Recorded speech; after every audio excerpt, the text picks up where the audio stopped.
हाँ जी 7th class अज असी अपना 3rd लैसन है SST का पोलीटिकल साइंस का पढ़ना स्टार्ट करांगे। State governments of India, India के किन्ने स्टेट है, किहड़ी गवर्नमेंट है, सारिया चीज़ों बारे पढ़ांगे। ठीक है। State government in India are the governments ruling the state of India and at the head of the council of minister in the state is the chief minister. State government है जी India की, वो की करती है state के according काम करती है। पावर है जी स्टेट के डिवाइड की जाती है। तो हैड ऑफ काउंसिल है जो कौन होंगे स्टेट के चीफ मिनिस्टर होंगे। ठीक है। Power is divided between the central government and the state government. The central government handles state जी सेंट्रल गवर्नमेंट होंगी किहड़े मसले हल करती है, मिलिटरी एक्सटर्नल अफेयर, वाइल जी स्टेट गवर्नमेंट है वो कहना डील करती है इंटरनल सिक्योरिटी नाल जां होर स्टेट के इशू होंगे जिहड़े। इनकम है जी फॉर द सेंट्रल गवर्नमेंट काह तो इकट्ठी होंगी, कस्टम ड्यूटी होगी, एक्साइज टैक्स, इनकम टैक्स, ये चीज़ां होंगियां। जो कि जी स्टेट गवर्नमेंट है वो पैसे उन्होंने कितों मिलते हैं, कितों इनकम आती है, स्टैंप ड्यूटी, सेल्स ड्यूटी। ठीक है। दो लैवल ने गवर्नमेंट के इंडिया के सेंट्रल हो गया तो state level. Constitution of India जो वो डिस्क्राइब करता है पावर्स काहदे च वंडियां हुई, यूनीयन गवर्नमेंट च ते स्टेट गवर्नमेंट दे विच। ठीक है। इंडिया के 29 स्टेट्स है तो 7 यूनीयन टैरेटरीज है। Governor is a representative of the president, जो प्रेजिडेंट नहीं होंदा तो गवर्नर के हथ च पावर्स होंगे, वो की है हैड ऑफ द स्टेट है इन इंडिया के। ठीक है। फिर according to article 153 of the constitution the executive power of state will rest with the governor, governor को होणगियां, एंड काउंसिल ऑफ मिनिस्टर होगी जिसका हैड कौन होगा, चीफ मिनिस्टर होगा। The states also include state assemblies भी होणगियां, ये legislative of the state consist of ये गवर्नर होगा, लैजिस्लेटिव असैंबलीज होणगियां, फ्यू स्टेट होणगे जिन्हों को बाई कैमरल लैजिस्लेशन है, कईयां को यूनीकैमरल। बाई कैमरल का मतलब 2 हाउसिस होंगे उस स्टेट के जो यूनीकैमरल है उत्थे की एक स्टेट होंगे, एक स्टेट नहीं एक हाउस होंगे। ठीक है। 2 houses such as legislative assembly तो लैजिस्लेटिव काउंसिल, ये 2 हाउस होंगे किहड़े लैजिस्लेटिव असैंबली तो लैजिस्लेटिव काउंसिल। कुछ स्टेट ने जिवें आंध्र प्रदेश, बिहार, उत्तर प्रदेश, महाराष्ट्र, तमिलनाडु, करनाटका, इत्थे लैजिस्लेटिव काउंसिल होंदी है। कुछ स्टेट्स है जिथे यूनीकैमरल नेचर है, तो यूनीकैमरल स्टेट कितने है, ओनली 1 जस्ट यूनीकैमरल का मतलब एक हाउस होंगे, बाई कैमरल का मतलब 2 हाउस होंगे स्टेट च। तो लैजिस्लेटिव असैंबली होंगी है कई स्टेट्स के। हुण लैजिस्लेटिव असैंबली पढ़ते हैं आप। जी लैजिस्लेटिव असैंबली ये ना तो 500 तो ज़्यादा मैंबर्स होने चाहिए तो 60 तो घट नहीं होने चाहिए। ठीक है। इन्हों कौन इलैक्ट करता, डायरैक्टली लोग आप इलैक्ट करते हैं, आप MLA भी कहने हैं। ठीक है। The members of the house is called MLA, members of legislative assembly. ये लोग members, the members are elected by the people, directly people choose करते हैं। ठीक है।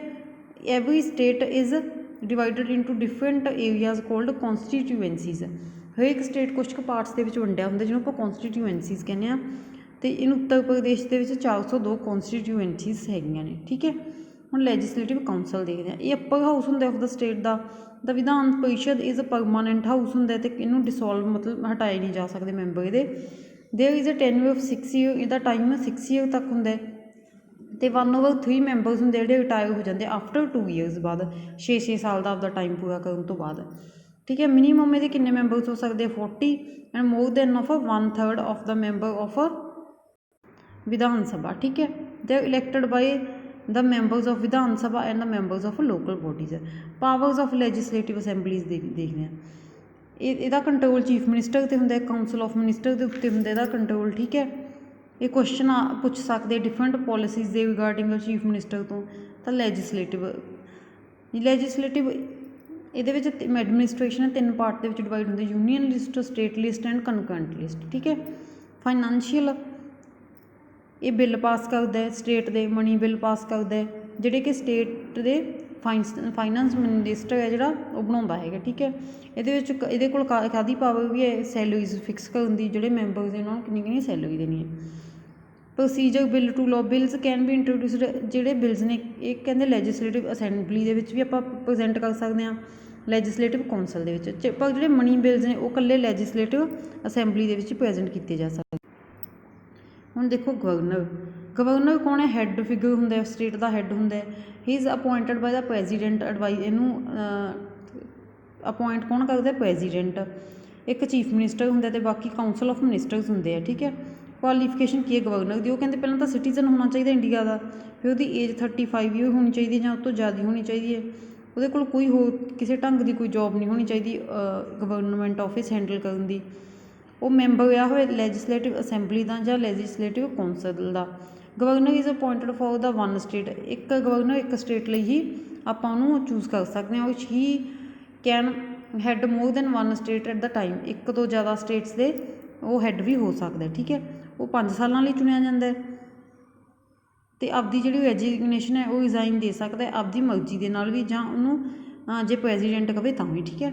ਪਾਵਰਸ ਕੀ ਹੈਗੀਆਂ ਗਵਰਨਰ ਦੀਆਂ, the governor appoints the chief minister of the state, ਜਿਹੜਾ chief minister ਹੈਗਾ ਸਟੇਟ ਦਾ ਗਵਰਨਰ ਉਹਨੂੰ ਵੀ ਅਪੋਇੰਟ ਕਰਦਾ ਹੈ, ਠੀਕ ਹੈ। ਐਡਵੋਕੇਟ ਜਨਰਲ ਹੁੰਦੇ ਉਹਨਾਂ ਨੂੰ ਅਪੋਇੰਟ ਕਰਦਾ ਹੈ, ਹਾਈ ਕੋਰਟ ਦੇ ਜੱਜਿਸ ਹੁੰਦੇ ਉਹਨਾਂ ਨੂੰ ਅਪੋਇੰਟ ਕਰਦਾ। ਲੈਜਿਸਲੇਟਿਵ ਪਾਵਰਸ ਕਿਹੜੀਆਂ ਹੁੰਦੀਆਂ, The governor inaugurates the state legislature by addressing it after the assembly elections and also at the beginning of the first session every year।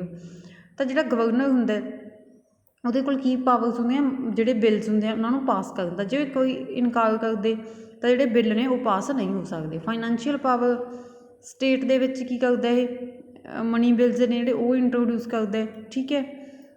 State budget ਤਿਆਰ ਕਰਦੇ। ਫਿਰ ਜੁਡੀਸ਼ੀਅਲ ਪਾਵਰਸ, ਇਹ ਕੀ ਕਰ ਸਕਦਾ, ਜਿਹੜੇ ਪਨਿਸ਼ਮੈਂਟ ਦੇ ਸਕਦਾ, ਜੇ ਲੋਕਾਂ ਨੂੰ ਪਨਿਸ਼ਮੈਂਟ ਮਿਲੀ ਹੁੰਦੀ ਹੈ ਜਿਵੇਂ, ਠੀਕ ਹੈ, ਉਹਨਾਂ ਨੂੰ ਛੁਡਵਾ ਵੀ ਸਕਦਾ under state laws. Chief minister and the council of ministers have all powers regarding the administration of the state ਨਾਲ ਰਿਲੇਟਡ ਜਿੰਨੀਆਂ ਵੀ ਪਾਵਰਸ ਹੁੰਦੀਆਂ ਨੇ ਉਹ ਕਿਹਦੇ ਕੋਲ ਹੁੰਦੀਆਂ, ਚੀਫ ਮਿਨਿਸਟਰ ਕੋਲੇ। ਉਹ ਲੀਡਰ ਹੁੰਦਾ ਮੈਜੋਰਟੀ ਪਾਰਟੀ ਦਾ, ਇਸ ਕਰਕੇ ਉਹਦੇ ਕੋਲ ਬਹੁਤ ਜ਼ਿਆਦਾ ਪਾਵਰਸ ਹੁੰਦੀਆਂ ਅਤੇ ਬਹੁਤ ਜ਼ਿਆਦਾ ਫੰਕਸ਼ਨਸ ਪਰਫੋਰਮ ਕਰਦਾ। He is a vital link between the governor and his council of minister. ਅਤੇ ਉਹਨੂੰ ਪਾਵਰਸ ਕਿਹੜੀਆਂ ਦੇਖਦੇ ਹਾਂ, ਇਹ ਕੀ ਹੈ, ਇੱਕ ਲੀਡਰ ਹੈ ਲੈਜਿਸਲੇਟਰ ਦਾ, leader of the legislative assembly ਦਾ ਵੀ ਲੀਡਰ ਹੈ, ਕਿਉਂਕਿ ਇਹਦੀ ਪਾਰਟੀ ਨੂੰ ਮੈਜੋਰਿਟੀ ਮਿਲੀ ਹੁੰਦੀ ਹੈ, ਇਸ ਕਰਕੇ ਇਹਦੀਆਂ ਪਾਵਰਸ ਵੀ ਕਾਫੀ ਜ਼ਿਆਦਾ ਹੁੰਦੀਆਂ ਇਹਨਾਂ ਕੋਲੇ। No law can be framed without the will of the chief minister. State ਦੇ ਵਿੱਚ ਕੋਈ ਵੀ ਲਾਅ ਆਪਾਂ ਚੀਫ ਮਿਨਿਸਟਰ ਦੀ ਆਗਿਆ ਤੋਂ ਬਿਨਾਂ ਨਹੀਂ ਬਣਾ ਸਕਦੇ, ਠੀਕ ਹੈ। ਇਹ ਕੈਬਨਿਟ ਦੇ ਕਿਹੜੇ ਕਿਹੜੇ ਮੰਤਰੀ ਹੋਣਗੇ ਇਹ ਅਪੁਆਇੰਟ ਕਰਦਾ, ਉਹਨੂੰ ਲਿਸਟ ਬਣਾਉਂਦਾ ਹੈ ਮੰਤਰੀਆਂ ਦੀ, ਠੀਕ ਹੈ। ਪੋਰਟਫੋਲੀਓ ਹਰੇਕ ਮਿਨਿਸਟਰ ਨੂੰ ਤਿਆਰ ਕਰਕੇ ਦਿੰਦਾ ਹੈ।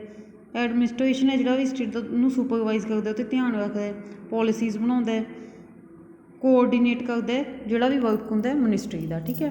ਹੁਣ ਕਾਊਂਸਲ ਆਫ ਮਿਨਿਸਟਰ ਕਿਹੜੇ ਹੁੰਦੇ ਆ, ਇਹਨੂੰ ਚੀਫ ਮਿਨਿਸਟਰ ਅਪੁਆਇੰਟ ਕਰਦਾ। ਜਿਹੜੇ ਕਾਊਂਸਲ ਆਫ ਮਿਨਿਸਟਰਸ ਹੁੰਦੇ ਆ ਡਿਫਰੈਂਟ ਮਿਨਿਸਟਰਸ ਹੁੰਦੇ ਆ ਡਿਫਰੈਂਟ ਡਿਪਾਰਟਮੈਂਟਸ ਦੇ, ਜਿਵੇਂ ਐਜੂਕੇਸ਼ਨ ਡਿਪਾਰਟਮੈਂਟ ਹੋ ਗਿਆ, ਹੈਲਥ, ਐਗਰੀਕਲਚਰ, ਠੀਕ ਹੈ। ਇਹ ਅਲੱਗ-ਅਲੱਗ ਡਿਪਾਰਟਮੈਂਟ ਨੇ ਅਤੇ ਅਲੱਗ-ਅਲੱਗ ਦੇ ਮਿਨਿਸਟਰ ਹੋਣਗੇ। ਉਹਨਾਂ ਨੂੰ ਫੋਲੋਜ਼ ਕਰਨੀਆਂ, ਜਿਹੜੀਆਂ ਵੀ ਪੋਲਿਸੀਜ਼ ਚੀਫ ਮਿਨਿਸਟਰ ਬਣਾਉਂਦਾ ਸਾਰੀਆਂ ਇਹਨਾਂ ਨੂੰ ਫੋਲੋ ਕਰਨੀਆਂ ਪੈਂਦੀਆਂ, ਠੀਕ ਹੈ ਜੀ। These ministers take advice from the civil servants. ਇਹ ਮਿਨਿਸਟਰ ਨੇ ਜਿਹੜੇ ਸਿਵਲ ਸਰਵੈਂਟ ਹੁੰਦੇ ਆ ਉਹਨਾਂ ਤੋਂ ਸਲਾਹ ਲੈ ਸਕਦੇ ਆ। Every state has N official called the advocate general.